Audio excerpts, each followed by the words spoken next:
his Twitter is like Jones on the NBA. You feel me? And like he been in this game for a minute, so he got some cool little perspectives on like the sports industry. You feel me? Yeah, I'm about to find him right now. Shoot, So Get some buckets. my Twitter the same as the IG handle. So oh, for sure, for sure. I'm gonna shoot it to you.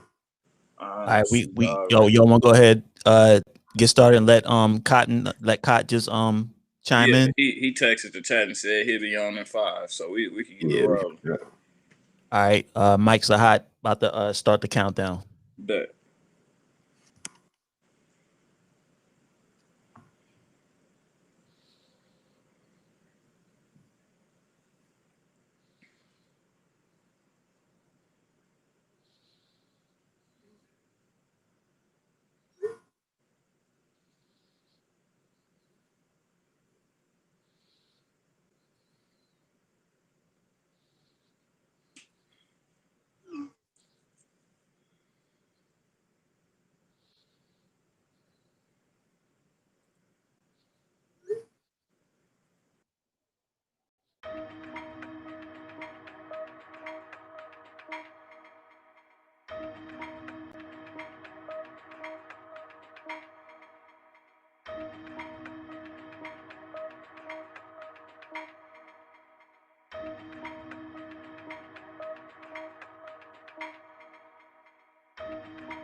Yo, what's going on, sports family, man? And we back at it again with another episode of Mike and Friends. And today, it's the usual suspects, man. I got Nate checking in all the way from the West Coast, aka the best coast. Nate, what's going on, man? man, you already know. Blessed to make it to another year. Happy 2021 to everybody. It ain't too much different from 2020. You already done seen, but hopefully, this year we got some good things coming. So For happy New sure. Year. Man, happy New Year's to everyone else too, man, for sure. But before we go ahead and get rolling, let's go ahead and shout out the sponsor, a new sponsor at that, AQUANO, man. AQUANO Hydrate. Make sure you go over there and check out AQUANO Hydrate on IG. Go over there, like, comment, subscribe, man. They're a new company, fresh off the ground. So make sure you go over there, check them out. Tell them that Micah and Friends sent you, and let them know we said what up. As usual, shout out to National Sports Chat. That's the brand, the label. That's all that, man. Go over there, like, comment, subscribe, do all that. And make sure you go over there and check out TOV Sports, man. Tell Dave we said what up. That's how this whole broadcast is being shot and being brought to you right now. What up, Dave? But I'm trying to tell you. But let's go ahead and get it cracking. Whew. We got so much going on, man. We got the Lakers. They're planning on visiting the White House, man. So I wanted to get your thoughts on just the Lakers going up to the White House. What do you think this entail, and what all do you see any benefits and gains from this? Man, I respect the Lakers for not even This is entertaining water the idea. too, not no I was water. about to say my man got the This is water. Heineken.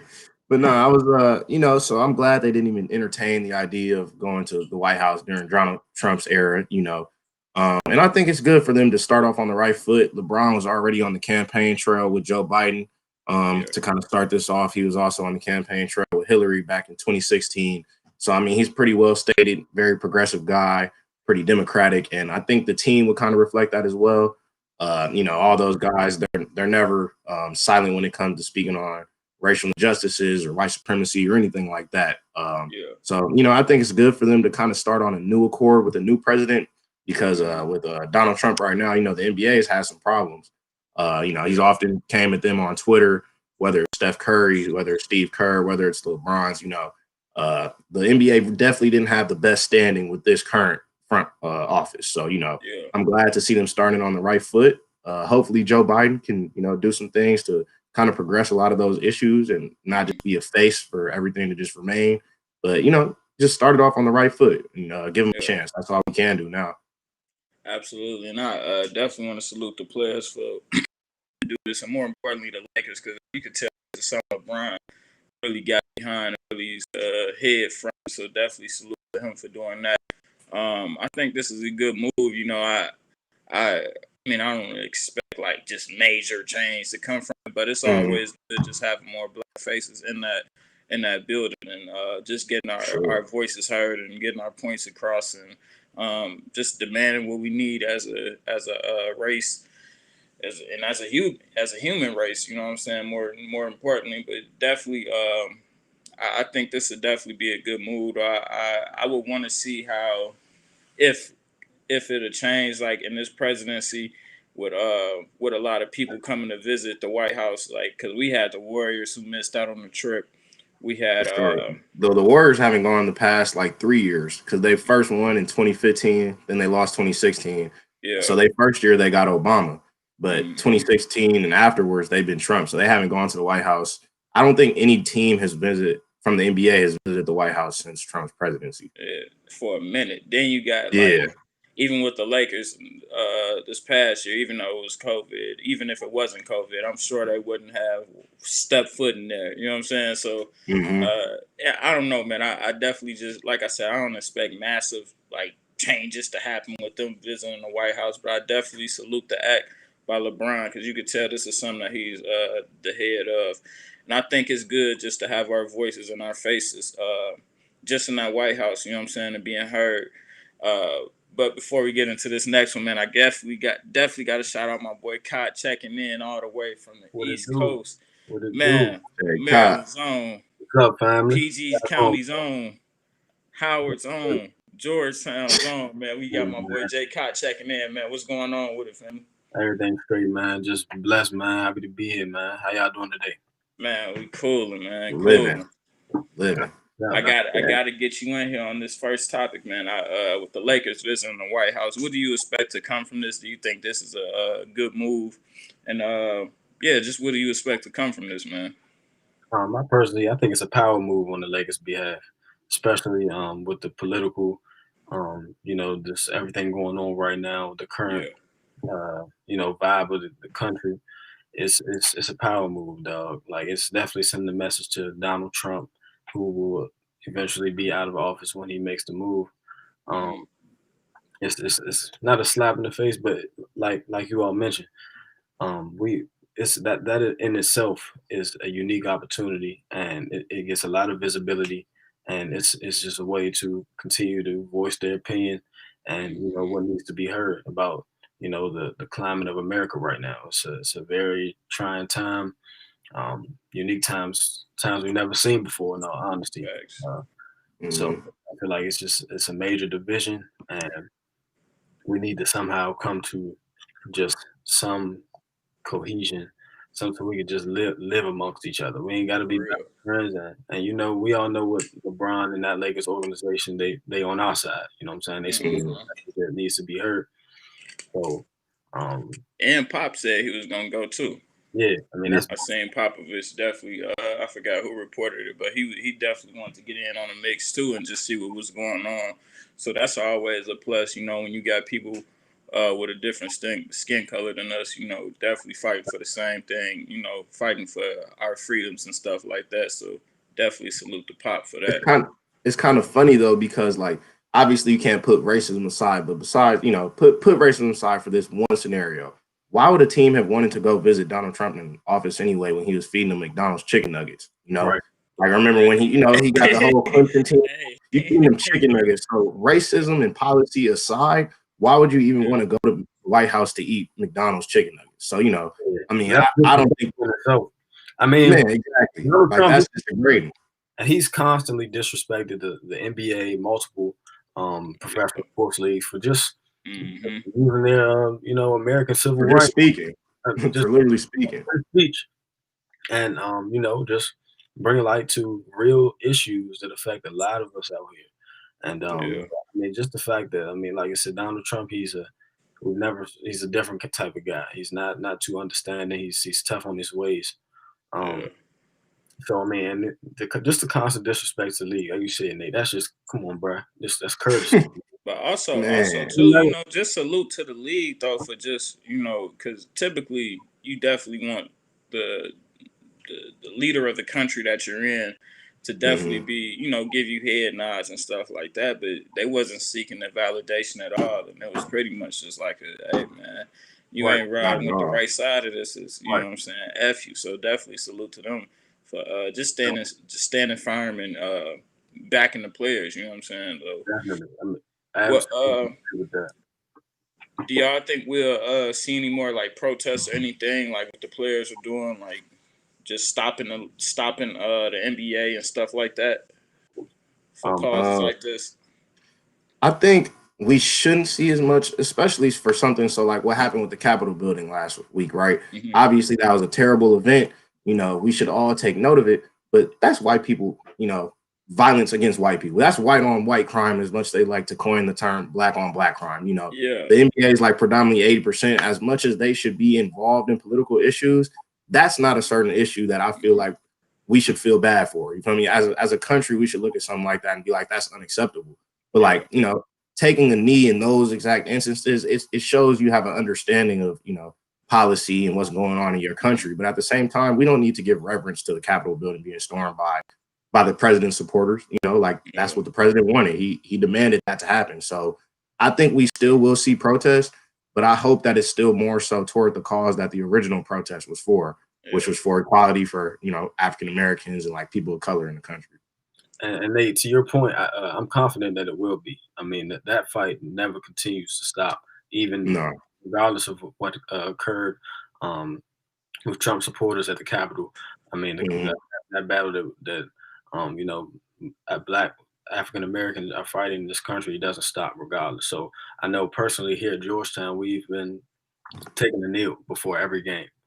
You know, utilizing our amendment rights to voice our opinion, and it's been that's what it is. Regardless if we were doing it before it, whatever happened at the Capitol occurred, and we're doing it now.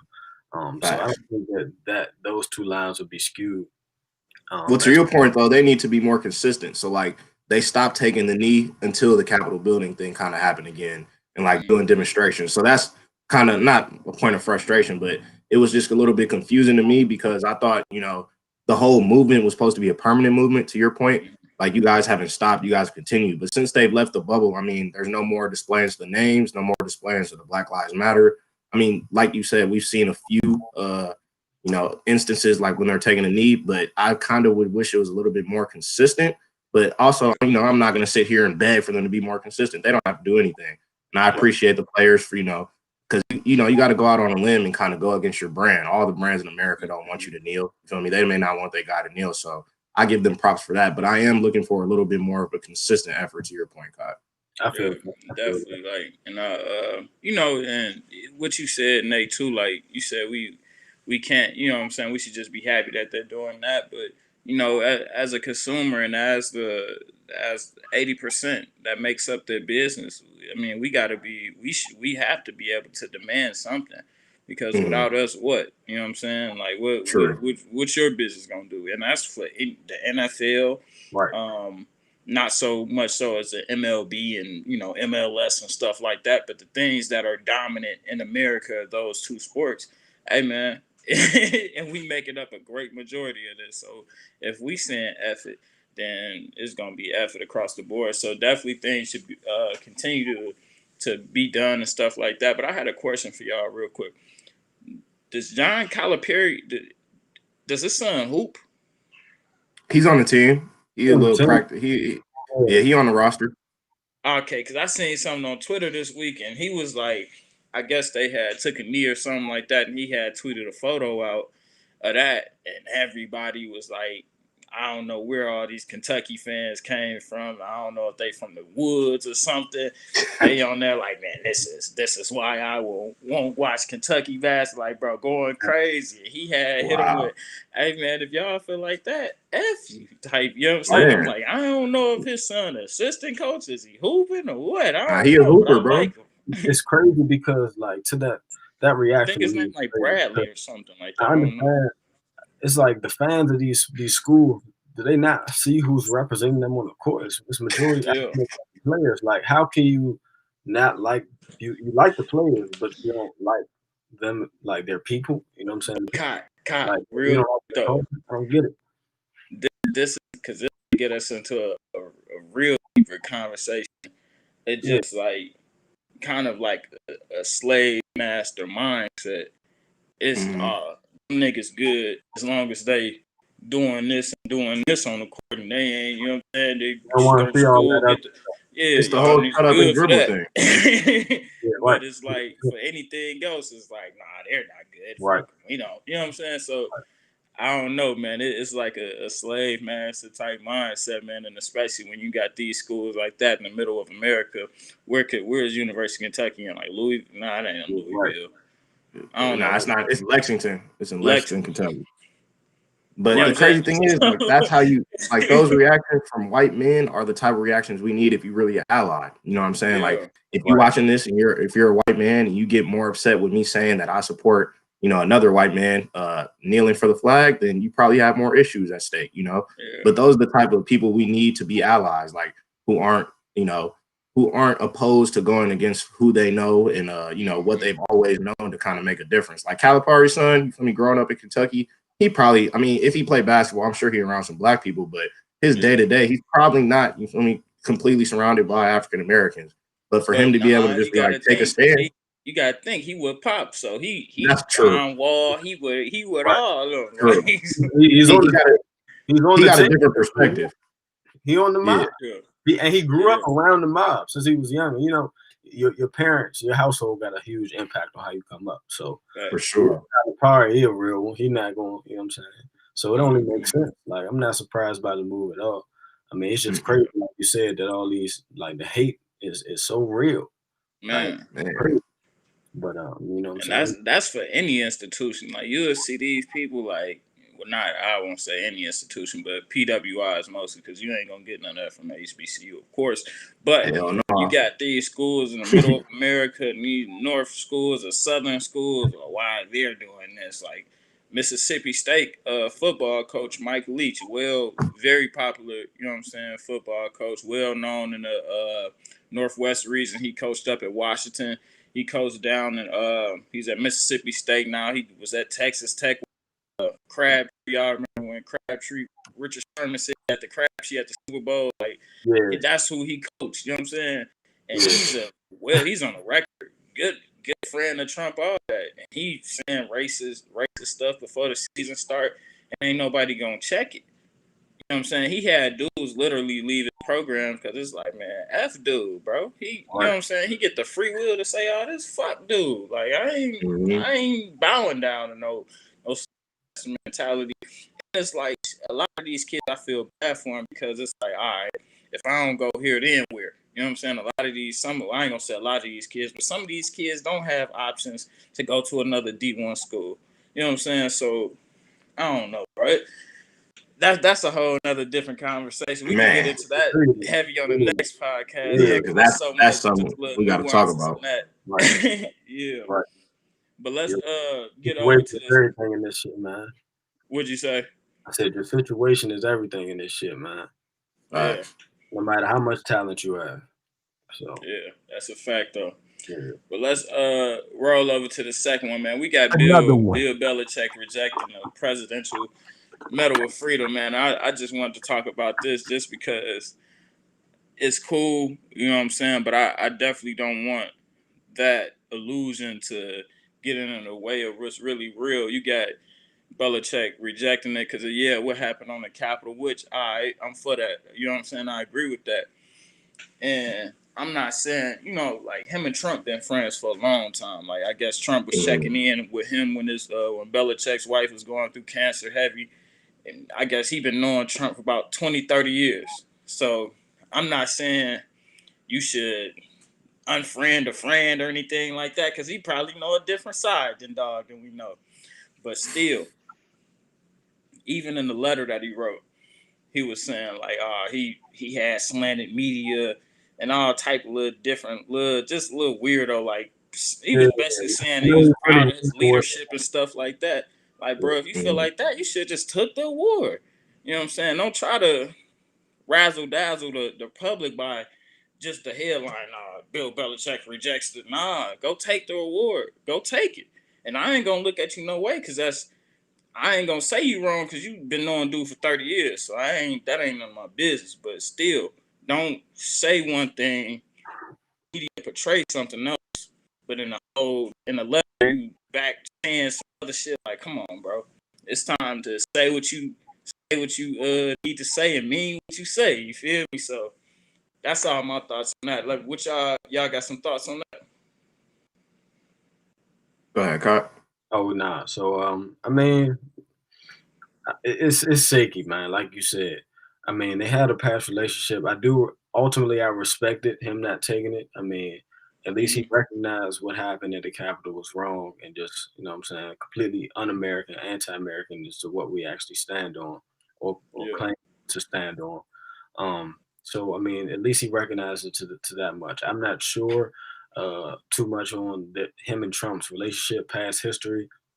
Who knows? I mean, like you said, if you know him as personally as a friend and not as a president, then I mean that doesn't necessarily tell his political views and values. You don't know who he goes for in that vote booth. I mean, And at you least I could don't tell, have like, heard any proof.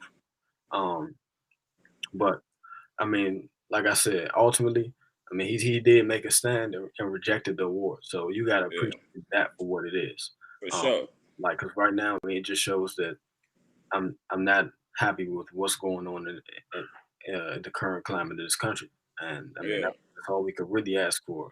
You know what I'm saying? So I mean, I appreciate him for taking that stand. Yeah, and I like you said, like, I respect him and all that, but it's just I guess my point on it all is, like, you know, and I know a lot of, you know, white people all that, and I'm sure we all do, because, you know, just the different rooms we have to be in, I'm sure it's a lot of them in there, but it's time out for the nonchalant. Well, I don't know, I'm not political. Nah, bro, I'm not political either, but you can't use not being political as just being ignorant. No, And because you saying what's going on, and the news is too. I feel that 100% too.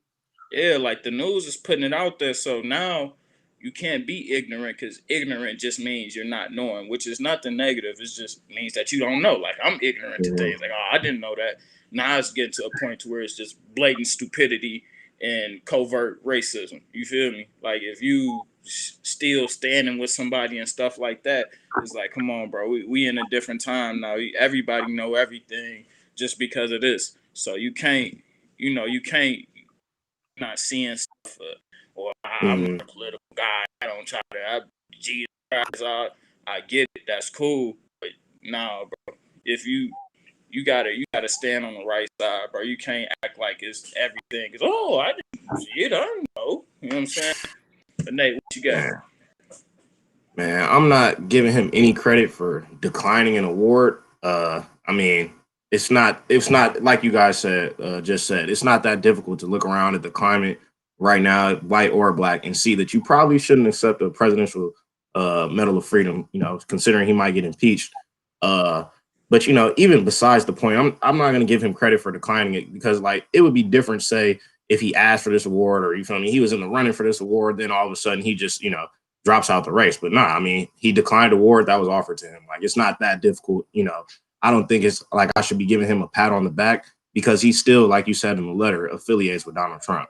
And whether you affiliate with him politically or friendship wise, I mean, like, the stuff he's just said about people of color, and for Belichick to have coached people of color for so long, you feel me, and have outstanding relationship with people of color, like, for him to even be in the friendship circle with Donald Trump, I mean, like, that just, you know, I can't give you no pass for that, because you know what type of guy he is. I mean, like, we knew what type of guy he was like, when we was kids, bro, with the whole Central Park Five, you know, like, you know what type of guy Donald Trump is. And if Belichick's his friend, I'm not going to sit here and act like they got to agree on everything, because I don't agree on everything my friends say. But it's a fundamental difference when you are disagreeing about rights. You disagreeing about human rights. You know what I'm saying? And that's kind of me where I draw the line. But it's kind of like, you know, Belichick and all these other, you know, politicians and stuff right now. Everybody's cutting ties from Trump because it's the right thing to do. But they should have been doing that years ago. You know, like, I'm not giving Twitter that shit when it was really detrimental, because, you know what I'm saying, now it's to the point. What'd you Right. Like say, I'm not Cal? even I'm not giving Twitter or Facebook no passes for just now blocking him. Like, bro, he been lying on Twitter. He been lying on Facebook. He been lying on every He social been media saying platform. stuff. So He been saying stuff that can incite riots or violence and Right. stuff like that. You know what I'm saying? Like when the and that's why it's when the like shooting happens. You know what I'm saying? So it's just mhm. a whole different thing, and I feel like people just got to know that. Like especially not even people. I'm gonna be more specific because that's the guy.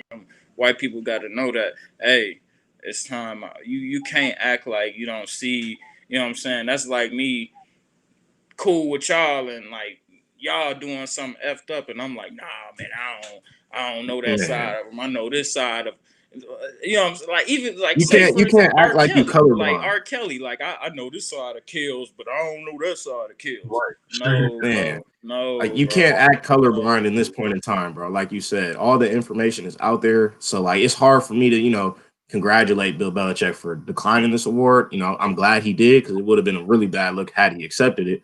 But I mean, him declining it, all this stuff to me is just like a little too late. Like where was all this anger? You feel me? When people was getting shot, people was rioting. Where was all that type of anger? But now all of a sudden, an old ass building gets stormed. You feel me? And everybody's just so mad, like they haven't seen what's been going on the past 4 years. So, you know, Yeah, if this was the tipping point, then I think people just still needs to really wake up. for sure. For That's sure, a man. good And point, just Nate. my last thing before we move on is, man, just whatever you protesting or standing for, just be consistent with it.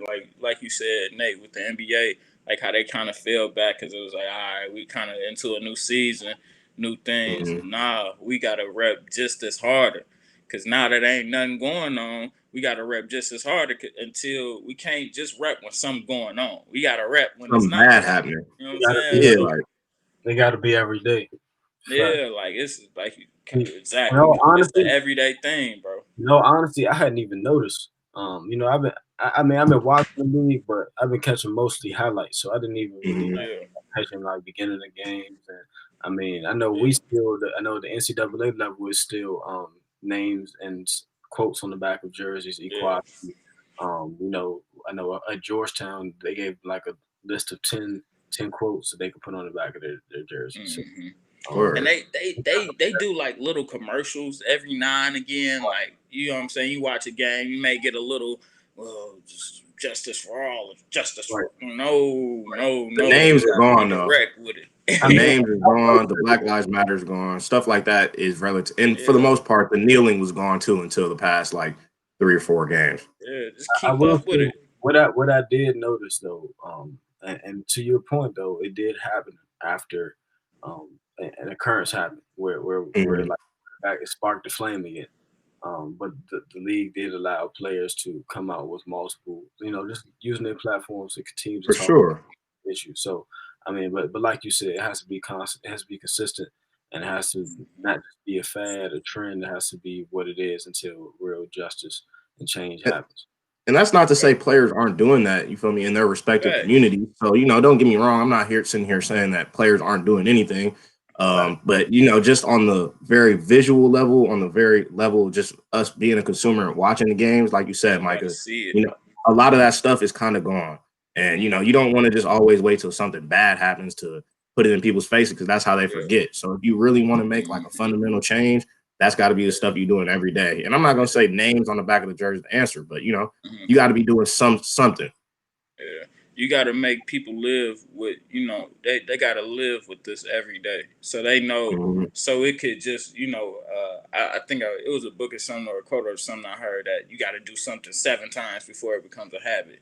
You got to really instill this in people's brains like, hey, this is the route we going. You know what I'm saying? And if you go on that other time, you out of here. You know what I'm saying? So Yeah. Hey, they definitely need to make sure they just keep, just keep putting the word out there and just standing strong and firm on it.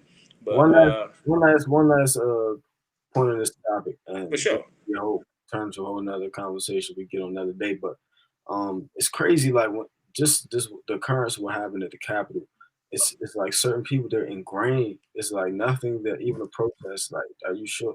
I'm not even sure for protest or you know how long. I know the fight is continuous, but to that certain group of people, I mean, it's like they're willing to die by what they believe. yeah, Man. And it's crazy because what we watched. uh, policemen, certain policemen, not the entire justice, but let these people in the White House. So you know Yeah. you must have some, you know, uh, coinciding views. You know what I'm saying? They must Yeah. like it's they're in the there's certain people in blue as well. So Man. yeah, I mean we wanted to keep it's a continuous fight, but I don't know. It has to be some real systemic change before any Yeah. athlete.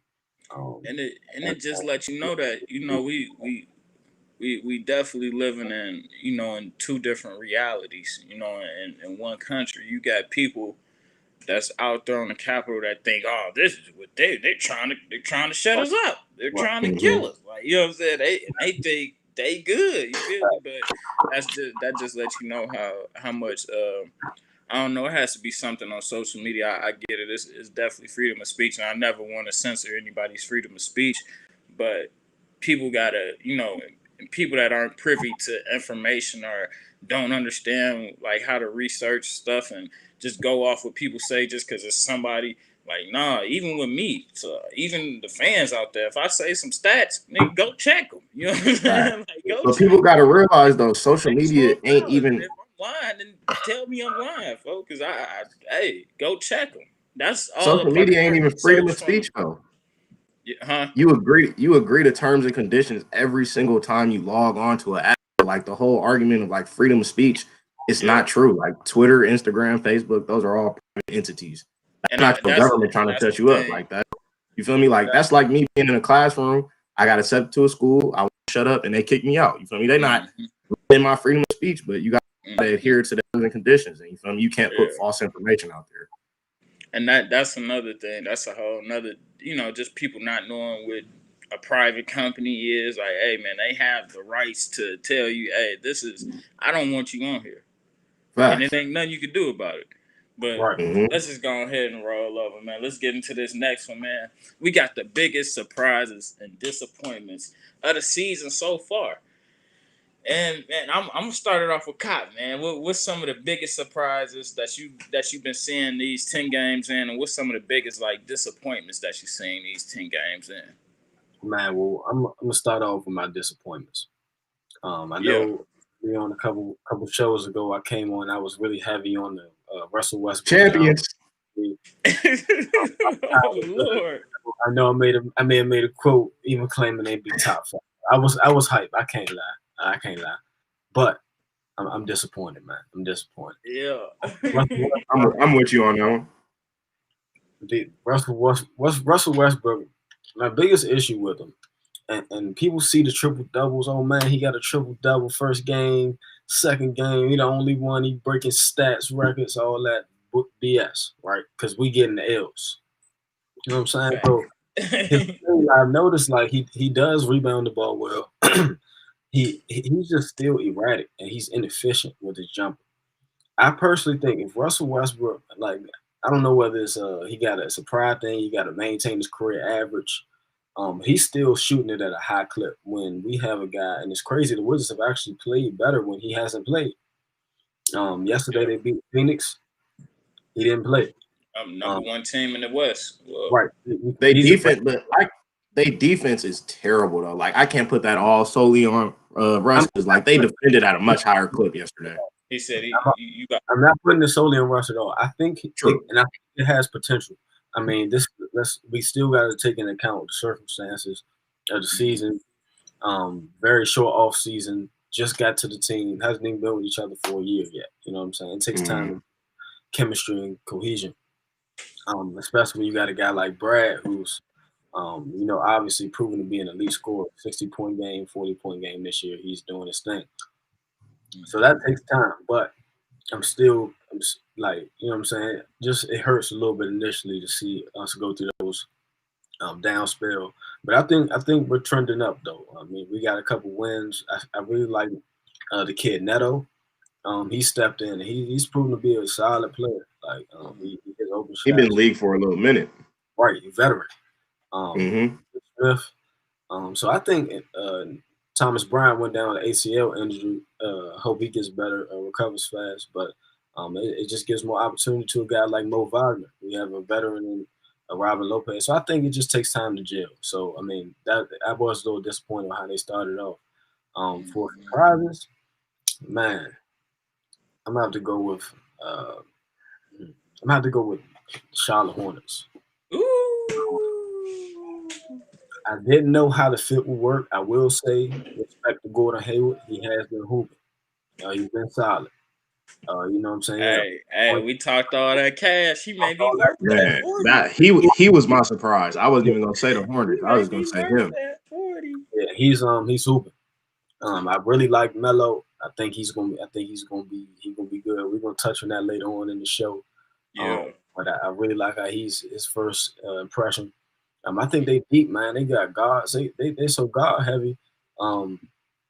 Malik Monk isn't even getting any burn. Yeah, You he's know, gone. we know what he can do.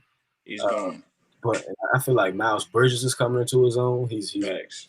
I think he is really up in his style. He's an elite finisher. The And his twins. jumper, and He can shoot too. yeah, I'm saying his jumper is completely reformed, rejuvenated. Like he's really his stock is rising. So he got a good young core out there. I think they're a team to watch. Sure, that's they're my surprise. Man, All right. for me, I'm gonna go with my disappointment first. And man, I gotta give it to the Hawks, man. Just because I thought so much more of them, even though they're like I think they're like 4-5 or something right now, which is not bad. They're like But 5 it and was 5. 5-5. Mm-hmm.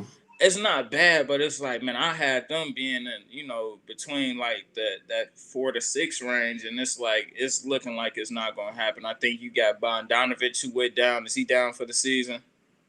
Yeah, I saw that injury. He is down though. I did see that injury. I'm not sure if Yeah. it's a So season-ending injury, but he is down for a little minute. yeah, so he's down there. I don't know, man. I think they just get too caught up and Rondo hasn't been playing, so I don't know if it's just them getting caught up on just the Trey Young show or something like that, but they gotta be able to put it together better than what they have been doing. Because I definitely thought that they were going to be a better team than Charlotte.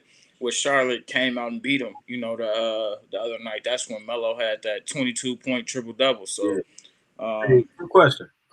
What's yeah, up with the rookie that they drafted? The kid from UC Berkeley. Onyeka, he coming. He playing next game. I actually just saw the little announcement. Yeah, he playing. yeah. He got injured during the draft process, so I think Okay. he's coming off a broken foot. But he's definitely playing next I game. was looking for him. I hadn't seen him. I figured something happened. Hey, real quick though, 'cause since you said rookies, I don't like or Coro. I don't know, man. I don't He know. inconsistent, but so are the Cavs though. Yeah, The Cavs, Hornets, Hawks, and Knicks are all like they started off hot, like we should have assumed because you feel me. They had so much time off, but they're all kind of starting to revert back to the norm. yeah. Knicks done lost 3 of their last 5. The Hawks are a Hey, 500 team. hey, The, hey, the Hornets are a 500 team. Like that's what we should have expected. But I want to hear your surprise, your biggest surprise yeah. first, and then I'm gonna go So ahead. real and my last rookie girl. I like Precious, the Achua, Miami. Yeah, I yeah, like him. He's solid. But Yeah. man, and I'ma just even though we on a 3-game skid, man, I gotta say it, man. The biggest surprise is the New York Knicks, man. We out of the top 8 right now, but we ninth and we one above Brooklyn. So we the best team in the state of New York. So definitely salute to us for that. Oh, You know what I'm what's saying? Brooklyn record? Huh? they like 5 and 6, bro. They're not We looking too hot. 5-6. We just lost 3 games in a row, but we still like we putting it together. We beat some quality guys, but we still got to put it together. One thing I can say, of course, it's kind of some jokes around this, but I don't know. They came out hotter than what I did expect, and I feel like they got some pieces that they could look in. Like, all right, we want to keep Randall around. Beard is definitely growing at a good rate, which I didn't think was gonna happen. Obi Toppin is still some questions, you know what I'm saying? But you got to, the Knicks are definitely forward heavy, so we'll see him every now and again. But I definitely want to see more from him. But I think we're in a decent spot, better than what I expected, better than what I'm sure all of them expected. So I'm not mad at it, man. I think we could get better, and I hope we get better. I'm not expecting much for the season, man. You know what I'm saying? Yeah, But but that's a surprise from us though. Nate, who you got, man? And I'm gonna commend Joe Knicks first because they definitely a surprise. Not in terms of record, just play style. Like they just play a lot harder brand of basketball, and that shouldn't have been surprising under Tom Thibodeau. But I Yeah. didn't think that their pieces would have grown into that. Like Bear's playing hard, he playing defense. Julius Randle, like you said, looking like a legit all-star. Like not even just putting up numbers on a bad team. Like they've been winning games and he's been making meaningful plays. But my biggest surprise team so far is the Indiana Pacers. The numbers that Sabonis is putting up right now, bro, are legit MVP numbers in like any season. You know what I'm saying? He's putting up like 20, 12, and like, he getting some blocks now. Like I think him and Miles Turner finally found a nice little balance because they both putting up the three. Like before, Sabonis wasn't putting up the three, but now he putting up the three. Like, I've seen some really good plays from him. Just showing the ball and going, which I didn't really see too much early on in his career. And Victor Oladipo too. He's starting to look like Victor Oladipo of old in terms of the steals, in terms of the defense, on-ball defense, in terms of scoring and efficiency. Like he's having one of his best years. And this is without now TJ Warren and without, I believe, what's the other guy's name? I'll get back to Jeremy Lamb. So without those two dudes, and they still are toward the top of the East. Brogdon and Oladipo there for sure. But they looking good though, I like the way that and that's a new head coach, Nate Bjorken. Like he really got them playing at a different speed. So I rock with that. My biggest disappointment of the year so far, I gotta say the Brooklyn Nets. Like all the jokes and shit that I was talking about KD and Kyrie before about like just not meshing.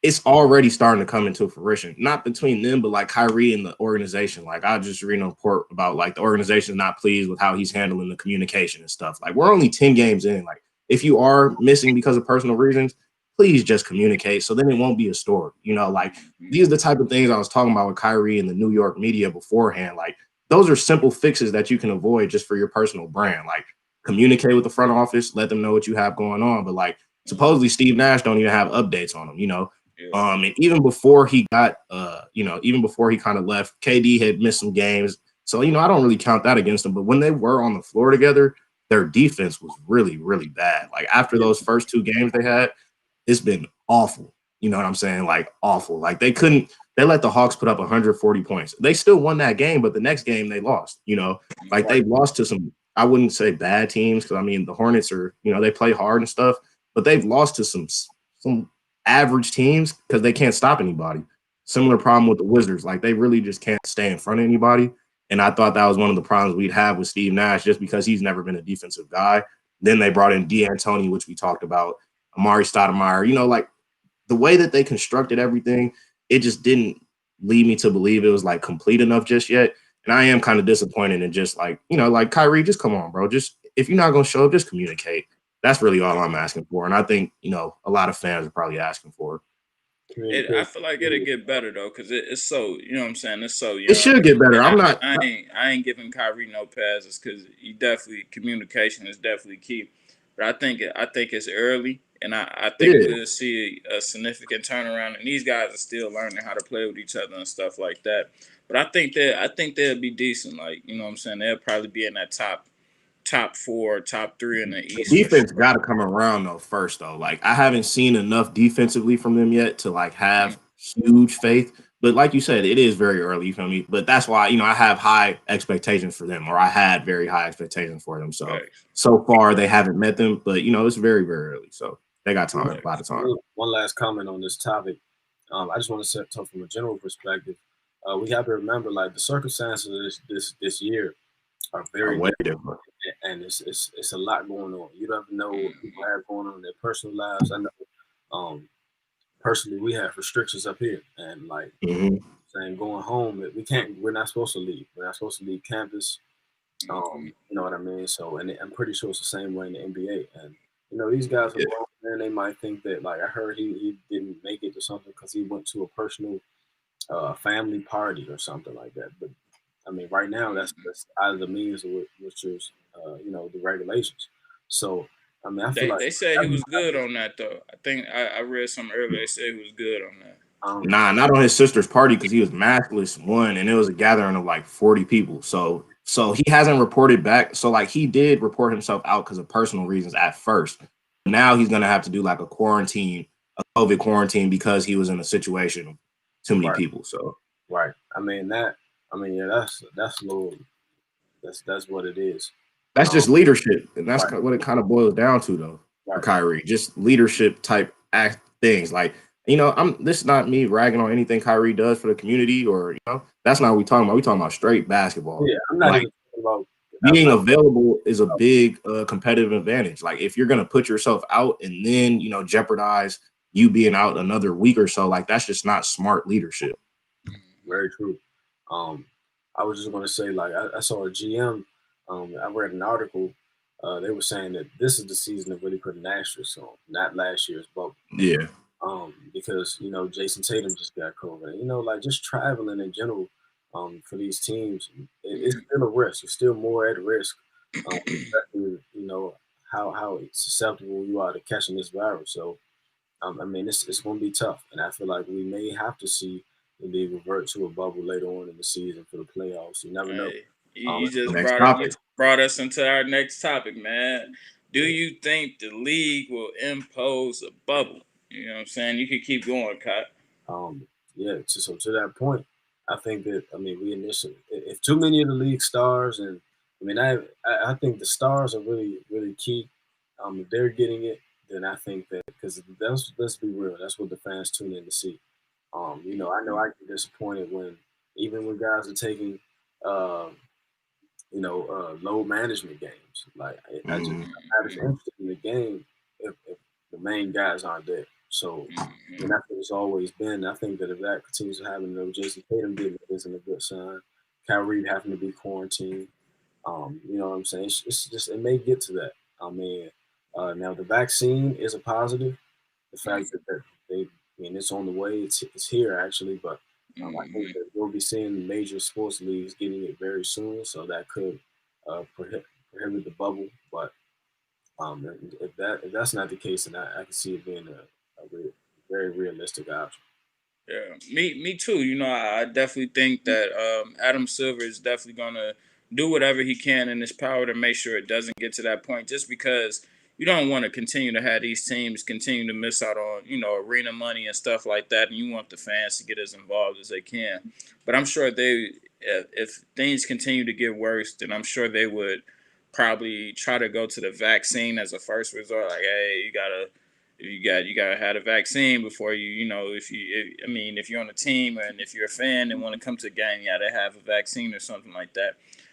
Then if that still doesn't work, I could see them escalating it to a bubble, and I definitely think because I read something earlier like they may pause the league for 14 days, which I don't think is really realistic just because the way that they set the season up is already shortened and they're already in a race to finish before the Olympics. So I don't think it's a lot of wiggle. I don't think they gave themselves a lot of wiggle room to be able to be like, all right, we're gonna chill for 14 days. Then you got to figure out like, all right, we got to reschedule all these games that were going to happen in a 14-day span. I don't think that's realistic. So I think, if anything, they would probably try to get the fans from being inside the stadium. Inside the arenas, which could be a sticky situation because a lot of these fans are already season ticket holders. We talked privately about the conversations I was having with Atlanta Hawks representative about season tickets.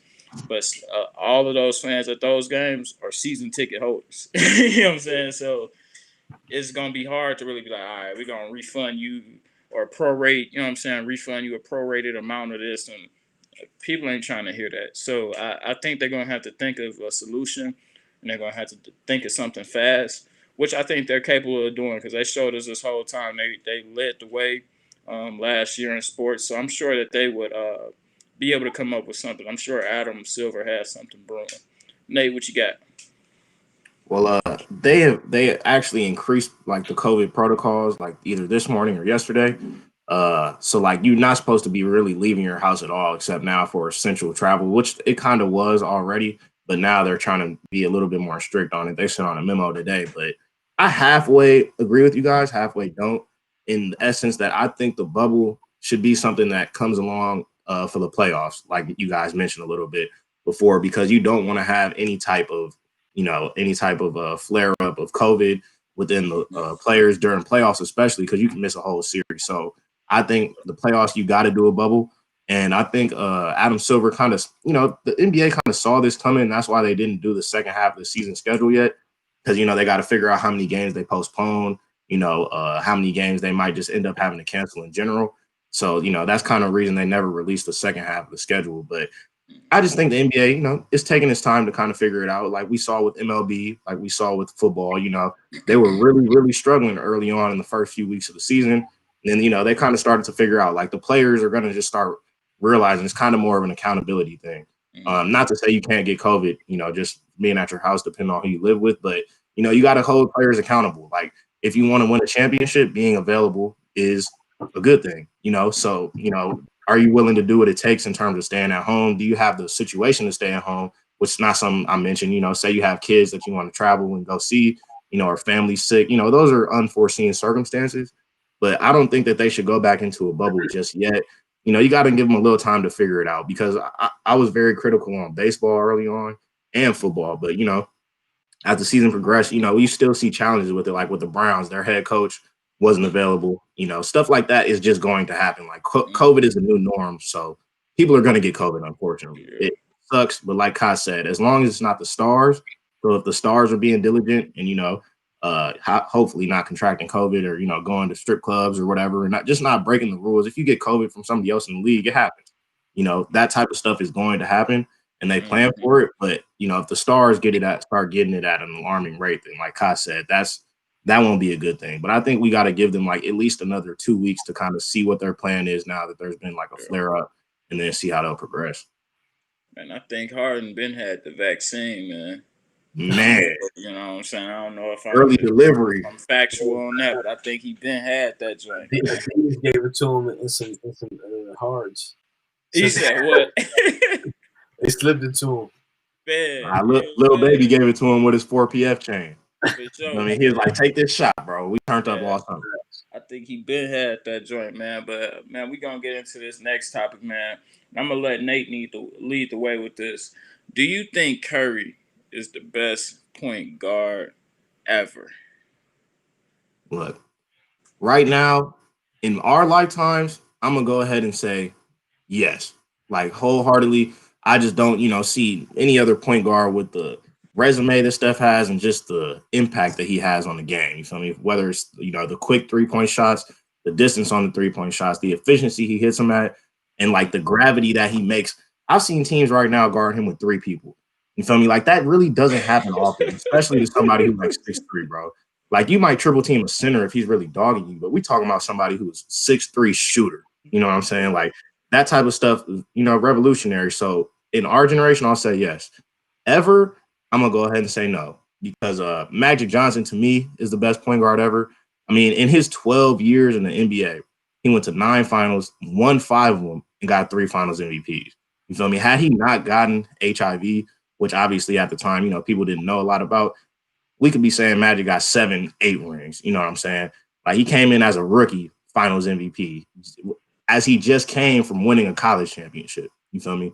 We talking about a dude who averaged 19 and 11 for a career over the NBA in terms of assists, and somebody who was 6'8". So he may not revolutionize the game in terms of 3-point shooting, but I mean, Magic Johnson kind of paved the way for a lot of big guards. Your Penny Hardaways, you know what I'm saying? The like point guard wise, there's not really too many big point guards. The Sean Livingstons, the Ben Simmons, like Magic was kind of the front runner for that type of build and that type of mold. Like big guys weren't really handling the ball before Magic Johnson was, around. So I'm going to have to go Magic, but Steph still has room to climb. And I don't think it's a far race for him.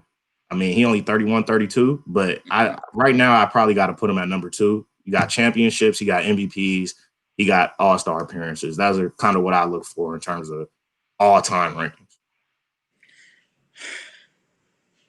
I'm going to have to give it to Curry, man. And you said he got the championships, the MVPs. He has a unanimous MVP. You know what I'm saying? So definitely. That don't mean nothing, bro. Everybody knew Michael Jordan was the unanimous MVP back then. There's always one hater in the room, bro. Let's be real. That's the thing. That's how great he was. You couldn't even find room to have like, man, he trash. I'm gonna give it to Brown this year. You couldn't even find nobody like the that. writers, bro. The writers knew what it bro. was. The nerds that like voting on this type of stuff, the writers, they like a little bit of parody, bro. But let's be real. Michael Jordan was by far the unanimous MVP. You feel me? There's been years Bron should have been unanimous. Same for Kobe. Like, you feel me? I don't think, the voting for the unanimous to me don't really he was the first take it over. He was the But do you first. feel But like that's not the thing What's the definition take it of off. unanimous? So nobody else got a vote? Nobody, 100% of the votes. Curry? Come on. That ain't the one thing that just take it off of me. But the thing that is gonna take it off, you got Magic who really walked into a situation. Like, I understand Magic, he would be my second one, but he walked into a situation where it was something that was already built. Curry. Let's get I don't know about already built. Let's get into that though, because I mean, they was older, but they was there. Kareem got hurt and he played point center. Yeah, he played center. He used to jump balls in that finals, bro. Yeah. That's why it's he's so diverse. It's a good situation, but he made it happen. It's out the gate since he was a rookie. Kareem wasn't winning titles before Magic Johnson. Yeah, he had one title before Magic Johnson. He came in out the gate, ran point center, got him the dub without Kareem. That's cool, but it was to me, it was already a situation that was already, you feel me, already set, and it was the time and the time of it. You know what I'm saying? Like, I get it. Like, I'm not discrediting it because they had the guys who were hooping in should have been hooping in, but now it's a whole different ball game. You got guys like Curry, like you said, he may have revolutionized the point forward or point center. I get it. But the way that Curry has brung shooting, like, not even brung, the way he just revolutionized it. Teams, like, he was shooting more threes than teams. Like, niggas, I can agree. It's over with. Like, I got to do this. You know what I'm saying? And Curry really brung it, and that's why I say it's for me. He brung analytics into it. You got niggas looking at analytics like, oh, yeah, well, I guess, if we shoot as many of these, then we got a better chance. Like, come on, bro. Niggas wasn't doing that. This the thing. Like, Steph did revolutionize the distance with people shot threes, and, like, you feel me, just the higher clip. However, the game was already starting to trend toward that. You know what I'm saying? Like, the 3-point game was already starting to trend up, bro. You know, like, and that's not me hating on Steph, because he did revolutionize, like, the behind the back pull up threes. Niggas wasn't really pulling those unless you was like that guy back in the day. You know what I'm saying? But you feel me? The trend of 3-point evolution was already kind of on its way. So, like, I can't give him the entire credit for that. But, he does deserve a lot of the credit. I'm not going to take that from you. But Magic, to my point, revolutionized the big man with the ball. Who be having the ball in their hands? LeBron, Luka Doncic, the the Penny Hardaways, the T-Max, your 6'8" plus type guys, bro. That wasn't happening before Magic Johnson. You feel me? Like, Curry came through and did it better than all them. What I ain't gonna say. Well, he's doing it currently better than all them niggas. You know what I'm saying? So yeah, go ahead, man. I can't. I will see. I want to break it down to this topic now. I think Curry is the best shooter ever. Yeah. I don't think that makes him the best point guard ever. If you look at Curry's success, he started his trend started really going up when the Warriors took him off the ball and started letting him, you know what I'm saying, just be a straight scorer, coming off screens, creating. Don't get me wrong, he's great at creating his shot off the dribble as well. But for sure, he didn't lead his team in assists for a lot of years. So what is your real definition of a point guard? I mean, I think Magic Johnson. I consider Curry like in the same boat as an AI. You know what I mean? He's a combo. He's a combo guard. Like, I feel like he's the best shooter ever. But if you're talking about strictly point guard, I can't say he's the best for what I know as a point guard, team facilitator. Then yes, he does it in different ways. His energy is contagious. You know what I'm saying? Moving off the ball creates just as much movement on the ball. I mean, that's may have even bigger impact on the offense. Moving off the ball. It messes defenses up. I mean, it's just as important. So, I mean, but if you're talking about straight facilitator, I think Chris Paul is the best pure point guard for what we know point guard is, of our generation that I've seen. That's my okay. Shooter, But Chris Paul that I've seen and actually run a team and, you know what I'm saying, with assists while getting the shot, I'm going to say that's me personally. I'm not mad if you say Curry because I respect Curry wholeheartedly. But if you talking about best point guard, he's not. See, I'm not putting him those up. are two different conversations. Those are two different conversations, though. Because look, Mike, I know what you're saying. You're talking strictly positionally what they're listed as. We're talking about in fact, though, he's not really a great. Like, I wouldn't consider Steph in fact a great point guard. Like, he's just not a great floor general. You feel me? Like 2 years ago against the Raptors, right when KD went down and Clay went down, they did that boxing one and it ate Steph up because he wasn't really used to handling the whole like the whole weight of the offense, you know what I'm saying, in terms of ball handling. Like, that's not really him, you know. Yeah. But if we just talking positionally, for sure he's better than Chris Paul. I mean, talking about positionally an all-time career, I got him over Chris Paul. But if I guess this feeds further more into what y'all saying. But y'all find me a nigga who hit 115 threes in a row. But nah, hold on, real quick. Hold on, real quick. That's talking about shooting. That's what I said. And that's what I said. It's feeding into what y'all saying. But real quick, I just need y'all top 5 of all time. Then I'm gonna start with you, Kat. All right, I'm going Magic. I'm going Steph. And this is all-time rankings by positions. Mm-hmm. What they listed as. I'm going Magic. I'm going Steph. I'm going IT. Isaiah Thomas, the original. Okay. I'm going. And he was good two-way too. That's the thing. He was good two-way. He got 2 chips and 2 Finals MVPs. He was like that. Number 4, I might gotta go. This is tough because I don't think Dame. I'm a Dame fan. It's too early. Not yet. It's too early. I'm going Nash 4. Okay. And I'll probably go Jason Kidd 5. Okay. I go Magic. I'm gonna go Steph. I'm gonna go IT, like you said. I can rock with that.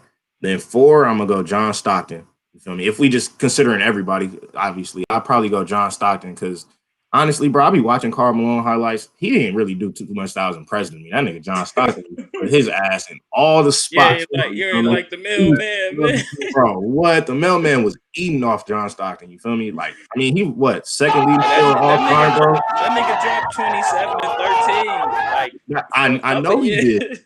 But then don't get me wrong, but you feel me? John Stockton was a big component of that, bro. Every time you have a historic big, you usually got to look at the point guard that they playing with. You feel me? Mm-hmm. And I got to give a nod to Stockton. He got to the finals twice, lost to Jordan. He had been 27 and 12 for his career. He ain't the only one over Nash, but he was tough. And then I'll probably time MVP. That's what I'm saying. I know, but you know how I feel about that 2-time MVP from Steve. But so I'd probably put Steve 5. It was either between him or Gary Payton at that 5-6 for me. Because Glove is the only point guard to ever win Defensive Player of the Year. You feel me? And he was really cooking like that back then. He was one of the only people who gave Michael some issues. For me, it had to go. I would go Curry. I would go Magic. I would go Paul. I would go IT. Yeah, and I would go Nash. But Oscar Robertson and Stockton is definitely, you know what I'm saying, they'll be following up somewhere close. But Chris Paul competing for that 5th spot with Jason Kidd for me. Definitely. Yeah, he can compete for that one too for me. I ain't mad at Micah, how is Steph better in the 12 years Magic played? Only 3 of them he missed the finals, and 4 of them got a finals MVP. I just like him better. Like I like him better. Like Magic was more dominant, like for sure. Like I give you that. He was way more dominant. Nigga 6'8", so of course he's gonna be way more dominant. But the way Curry got these kids nowadays, bro, like man. But you gotta think though, that was the 90s generation. No, just go back 2 years ago. Of course, LeBron's gonna always be LeBron. But niggas was acting like bro, not even acting. No. If you was talking to these kids 2 years ago, bro. But that's It who was Magic Curry Johnson or is to my. nothing. That's who Magic Johnson is to my dad, though. You feel me? My dad about to be 60 I in get it. February, and that's who he is. But you got to think, not only the fact that he was a 6'8" point guard, the whole Showtime era, pushing the ball ahead, getting transition buckets and easy looks, outletting the ball hella far. That's Magic Johnson. You know what I'm saying? The game wasn't played at that speed until Showtime Lakers came around. So, like, yeah, Steph revolutionized the game in terms of three-point shooting, but had Magic not played at that clip, we might not even be scoring 100 points. You feel me? Like, they were barely scoring 100. Magic, you can make the argument Magic had more of an impact on the game of basketball than Steph has. You can make I think more niggas want to play like, Those are I don't know. tough. I think it's close. Because you But you got gotta a think, lot you're of not big talking to niggas that nobody like, who wanna it's a play lot like of big niggas that like trying to be guards. Really big guard, bro. I feel like, bro, even LeBron James came out and said his idol was Magic. There's no Bron without Matt. There's no Bron without Magic. Bron, we don't see a Bron. He's the first. Like, the league is trending. Magic Johnson will still be one of the best players in the league right now today if he plays. Look, this is why I can hear Micah's argument, though, right? Because Magic revolutionized it for the people who were already athletically gifted. You know what I'm saying? Like, you already 6'8", you feel me? You got the mold, you got the athleticism. Curry revolutionized the game for your modern man. You know what I'm saying? I think that's the argument that Mike is making. Because, like, you go to the park, bro, everybody like Steph. That's all I'm saying. No, exactly. That's what I'm saying. But you go to the park, everybody's trying to play like Steph because they can play like Steph because, like, you don't need supreme athleticism to shoot the ball far. They can't do it, obviously. They try. Motor skills too, bro. Everybody ain't blessed with the same ability. Well, Steph is a great athlete. You feel me? Don't get me wrong. He's not a freak. Get many shots up in the gym as you want. Curry, what he does is different. It's different. It's gifted. Like, I've seen Steph catch a 360 lob in warmups. He's not your average man, so I hate when people try to make that argument. But, like, more of your average man can do what he does than what Magic used to do. I'm saying he's legit 6'3", long wingspan. Like, he can move too. Like, he's not a slouch. He's a good athlete. He's a better athlete than he gets credit for. So, I mean, don't get me wrong. I think it's an argument. I got much respect for Steph. I think he definitely revolutionized, and it's trending. Definitely what we're seeing in today's game. He definitely is the number one influential person on that. So there's no respect, but I think that, like Nate said, we had to really. I've talked to a couple OGs, and they've said that without Magic was literally one of the first. I mean, him and Dr. J, they really were like the first actually doing really creative things in basketball. You know what I'm saying? So, like, he really started a lot of that shit. Oh, man. LeBron better than Magic. Man, we don't even gotta have that convo. Come on now. I don't know. I rock with Magic. You said you don't know. Nah, I'm no disrespect. Bron. I don't even think Magic would say that he was ever better than LeBron. He's better that one thing than LeBron though, which is passing.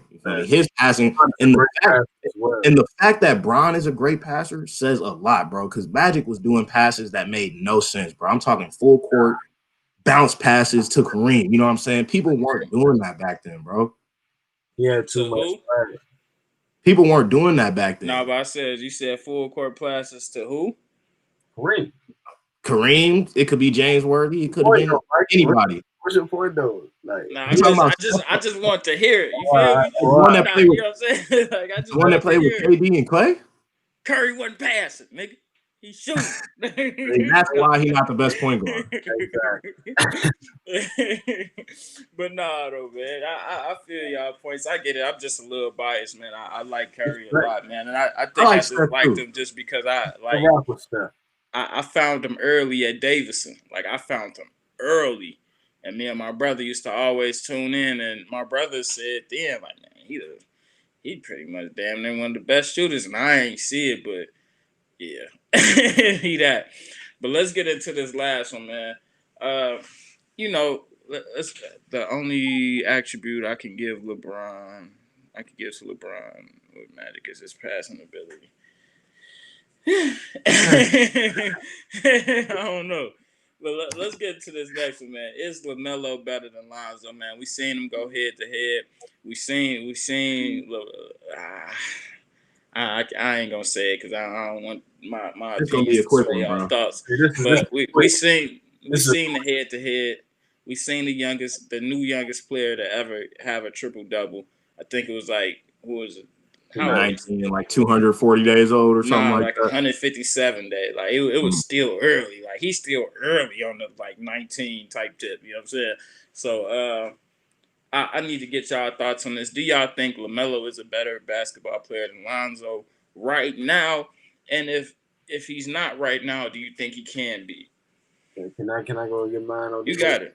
So yes, he is.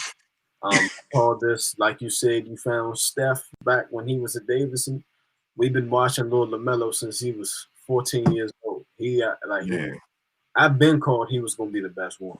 You know what I'm saying? Mm-hmm. Like from day one. So, young, he's talented, man. He's naturally gifted. He can, and even though like his numbers didn't show it, he can shoot the ball. We've always known him as a shooter. Um, and then like I feel like his passing ability is different. You know what I'm saying? He has a great court awareness, court sense. You know what I'm saying? He came out the gate throwing no behind the back, no look passes on the transition. That's a tough pass. You know what I'm saying? Man. To pass it in stride at that pace, at that speed, at that level, that's like he's been showing he's unique. And like I said, I mean his play. I mean Lonzo is cool. I think he's a solid, good NBA player. Um, I just don't think that his ceiling is nearly as high as his brother's. Do Man. y'all real quick? Do y'all see that? It looked like he been doing that to that nigga for years. Like it just He has. Tino Hills. Like, think about it. He was the freshman, still dropping 40 with his brothers. Yeah. Man. And they were one of the best teams in the nation. It's not like he was playing for some scrubs.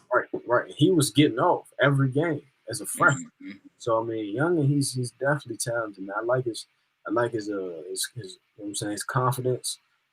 Like off the gate, first time they played Brooklyn, he was at KD Kyrie's neck like it was anybody else. You know what I'm saying? And that's what I really respect about the young. And I think he has his sky's the limit. I think he has a lot of potential to be good. He has good size. He can finish well around the rim. I mean, we all know Lonzo. He didn't have typically the best start to his career. He's just now really coming into his own kind of this year. You know what I'm saying, their 2K rating say it all. They both 77s. Yeah. Damn. Hey, for 5 years, one rep. Oh no. Update. LaMelo probably 82 right now. Yeah, he probably 81. He probably an 80. He probably an 80. Hey, Cot, real quick, is this gonna change? Like, because we spoke about it, I forgot how many episodes back, but we were saying the rookies that had the most upside. Does his performance change? Your thoughts on that? Do you think he has the most upside now, or you think it's somebody else? I still can't put him over James Wiseman. I think that he's an ideal situation out there in Golden State. Coming up under and Stephen Curry, and who I want to touch one more time. I don't want to I know what I've said, how he doesn't facilitate as well. He's a great passer as well. You know what I'm saying? He just doesn't have the ball in his hands as much. But that's another topic. But I think that he's in a great situation out there. Draymond Green, just a winning organization, and you can tell they're featuring him. He has good size. He can run the floor really well. I like his shot selection. He can show he can score at all 3 levels. So I can't, guys like that. You know what I'm saying? They're the premier guys in the league nowadays. I mean, he's looking like a young AD right now to me. What I've seen, he has the potential to be there. So he's still number 1 for me, but LaMelo is a clear number 2. I like Wiseman, but I like what I've seen out of LaMelo. I'm very impressed. So I'm gonna go put him at number 2 in that list. For me, man, and I know it's early, but I'm just going off of I think Nate, this is me and you. We talked about just eye test. He got it, bro. I think he has it. I think he's gonna be able to be better than Lonzo. Lonzo definitely, he's more into his league and professional body than LaMelo is right now. But I don't think that's discouraging LaMelo, man. He goes out there and he always tries to always make the play. Even though even in when he was playing in high school and overseas and stuff like that, and even at Spire, he was more shoot first, but you could now that he's got to the league, he's more pass first guy. Then he's always gonna get his shots up. And I just think, man, he's gonna be a special guy, man. And we had this conversation earlier, like, all right, he's a more flashier passer, but we don't know if he's a better passer. Man, I yeah, he don't is. know. I don't know, man. I Man. think I don't know, man. LaMelo putting it where it need to go, man. And one thing I can say about Lonzo always like dictates the pace of the game, like of how the ball is moving down the course. I give him that, but I think LaMelo is gonna be. I think he's gonna be better than Lonzo, and I think he is better than him right now, man. Just off, I'm watching the game. I watch his head to heads with him, and I'm watching his head to heads with other players and stuff like that. And I feel like he's gonna be a special guy. I think he'll end up having a more longer career than Lonzo, just because we see how he's contributing now. And Lonzo, what is he, like 3 years in now? Yeah, this is third or fourth year. This is fourth year, matter of fact. Either third or fourth. And But they didn't pick up his rookie option. Yeah, like he really still hasn't really, really hit that point to where the other guys in this draft class has. Granted, Markelle folks, prayers up for him too, just coming off that injury, but he was dealing with the injury. You got guys in this class like Tatum that's already read up. You know what I'm saying? So Fox. Fox, Yeah, Mitchell, Donovan. These guys are already read up. So, I definitely don't want to judge their success off his, but when you got the guys that's in your class already getting read up, that should let you know something. You know what I'm saying? And you're not read up yet, which I think LaMelo would be one of those guys in his classes that's going to lead, lead the re-up. You know what I'm saying? Like he's going to be him and Wiseman are going to be one of the faces of the re-up. So, man, I nothing but, I definitely want Lonzo to keep getting better, which I think he will. You know what I'm saying? I think he would. He may fuck around, average a triple-double one year. You know what I'm saying? Like a Jason Kidd type triple-double, but like a 10, 10, and 10. But I think, man, it's clear. It's clear, and I understand why LeVar always talked about LaMelo. He always said, man, Lonzo good, LiAngelo good, but LaMelo's the one. And I get it. You know what I'm saying? I see why. Because you could, just the different type of demeanor and confidence that LaMelo has on the floor, man. He's not worried about, man, I'm going against, fuck it. I'm going, nigga, I'm putting this joint up just with him, and I'm going to slice and dice these niggas. So definitely shout out to him, man. It's not fully lost for Lonzo, man. It's still if Tony Snell can get paid, Lonzo can get paid. You know what I'm saying? And I wholeheartedly believe that. Nate, what's your thoughts? Man, y'all pretty much said everything on the head. I don't see Lonzo being a Tony Snell type player. Like I do see him getting I'm just saying, a if solid Tony contract. Snell can get played, if he can get paid, you know what I'm saying?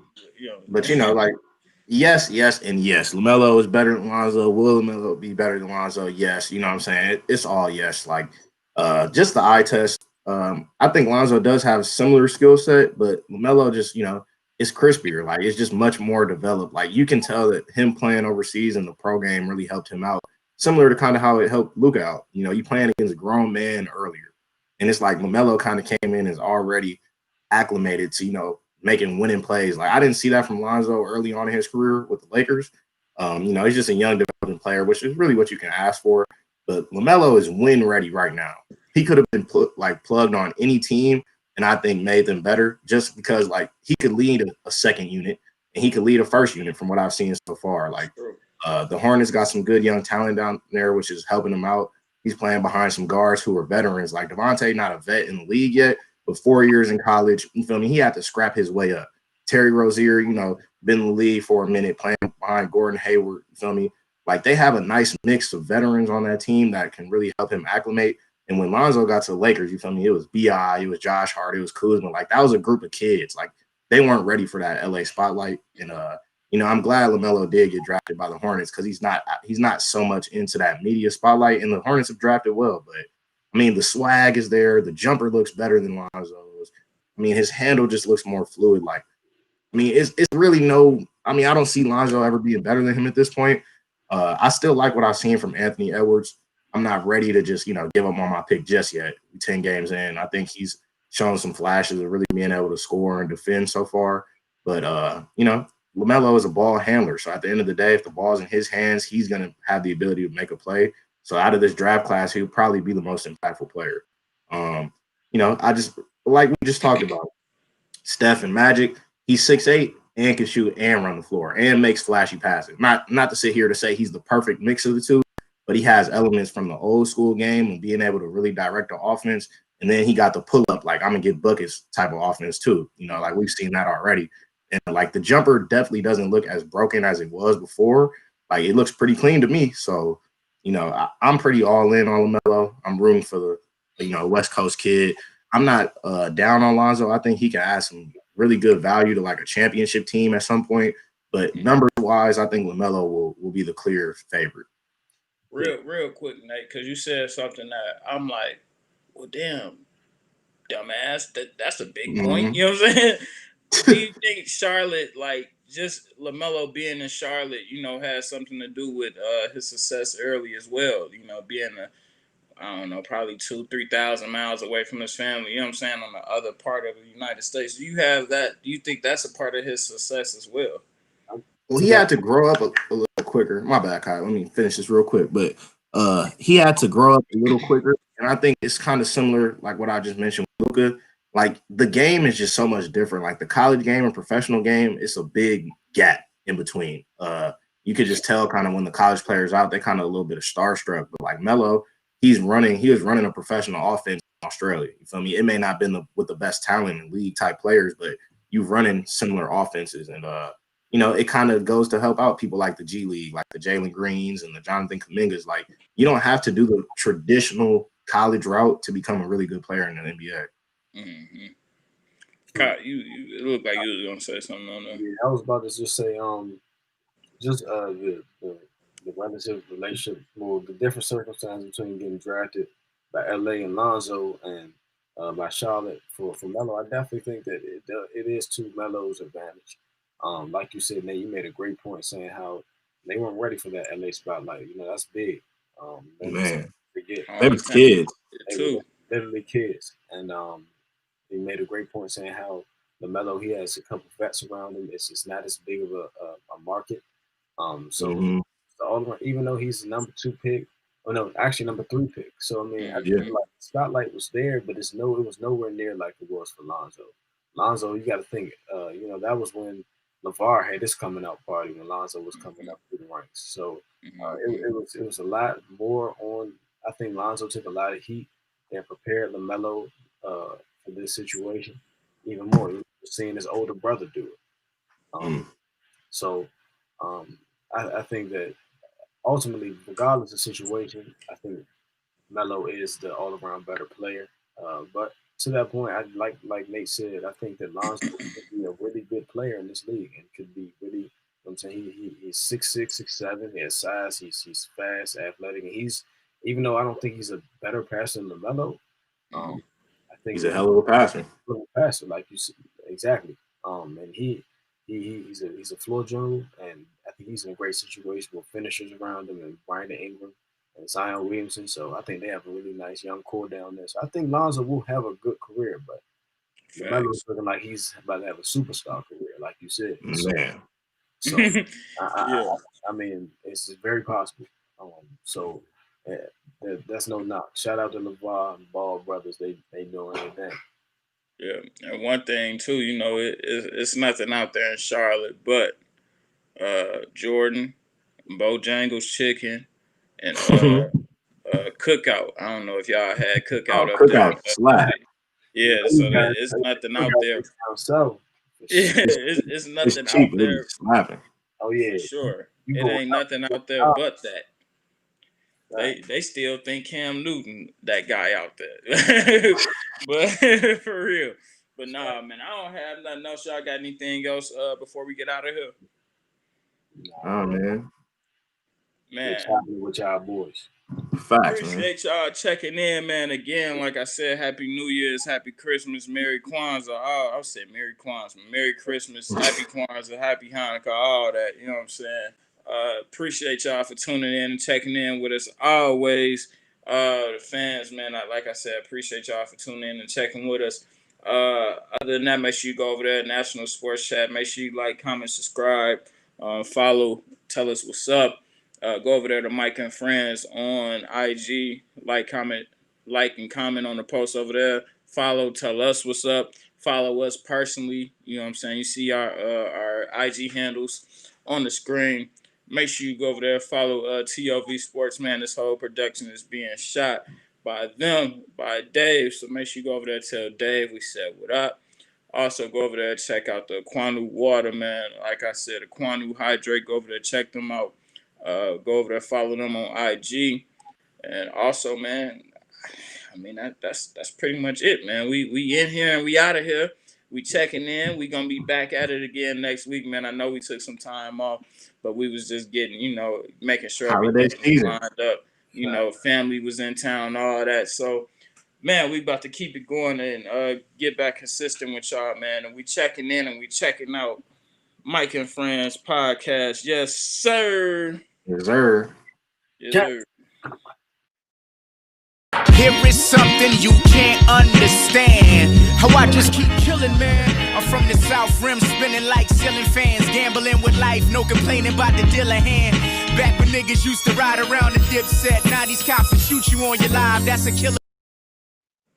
Yo, Right. man. Appreciate you, Cot. All right, that's a wrap, fellas. For sure. Appreciate